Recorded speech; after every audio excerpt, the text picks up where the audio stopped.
ಕೇಂದ್ರ ಸಚಿವ ಕುಮಾರಸ್ವಾಮಿ ವಿರುದ್ಧ ಮುಗಿಬಿದ್ದಿದ್ದಾರೆ ಸಿಎಂ ಡಿಕೆಶಿ. ರಿಯಲ್ ಎಸ್ಟೇಟ್ ವ್ಯವಹಾರ ಮಾಡಿದ್ದೇ ಕುಮಾರಸ್ವಾಮಿ ಅಂತ ಆರೋಪ ಮಾಡಿದ್ದಾರೆ. ಅಧಿಕಾರದಲ್ಲಿದ್ದಾಗ ನೀವೆಲ್ಲ ಏನ್ ಮಾಡಿದ್ದು ನನ್ಗೆ ಗೊತ್ತಿಲ್ವಾ ಅಂತ ಪ್ರಶ್ನೆ ಮಾಡಿದ್ದಾರೆ.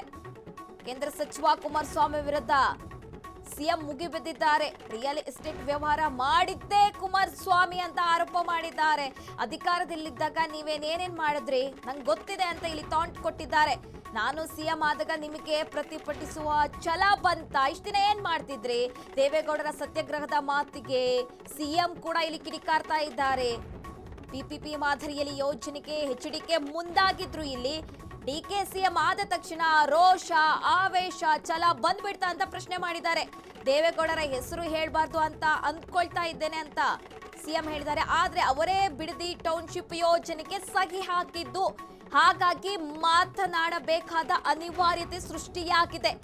ರೈತರಿಗೆ ಕಡಿಮೆ ಬೆಲೆ ಕೊಟ್ಟಾಗ ರೋಷ, ಆವೇಶ ಎಲ್ಲಿ ಹೋಗಿತ್ತು ಅಂತ ಪ್ರಶ್ನೆ ಮಾಡ್ತಾ ಇದ್ದಾರೆ.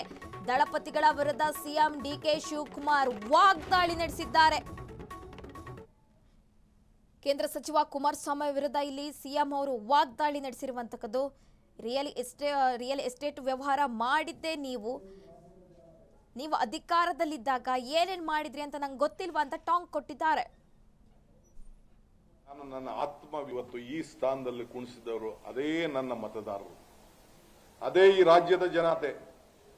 ಚುನಾವಣೆ ಮುಂಚಿತವಾಗಿ 136 ಸೀಟ್ ಅಂತ ಹೇಳಿ ನಾನು ನನ್ನ ಆತ್ಮವಿಶ್ವಾಸದಿಂದ ನನ್ನ ಇಂದಿನ ಶಕ್ತಿ ಹಿಂದೆ ಕೊಟ್ಟಂತ ಪ್ರೇರಣೆಯಿಂದ ಇವತ್ತು ಜನರಿಗೆ ನಾನು ಕೇಳ್ಕೊಂಡೆ.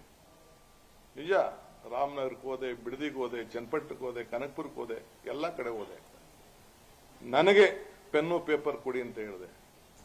ಈ ಪೆನ್ನು ಪೇಪರು ಈ ರಾಜ್ಯದ ಜನತೆಗೆ ಸೀಮಿತವಾಗಿರ್ತದೆ, ರಾಜ್ಯದ ಜನತೆ ಬದುಕಿಗೆ ಸೀಮಿತವಾಗಿರ್ತದೆ.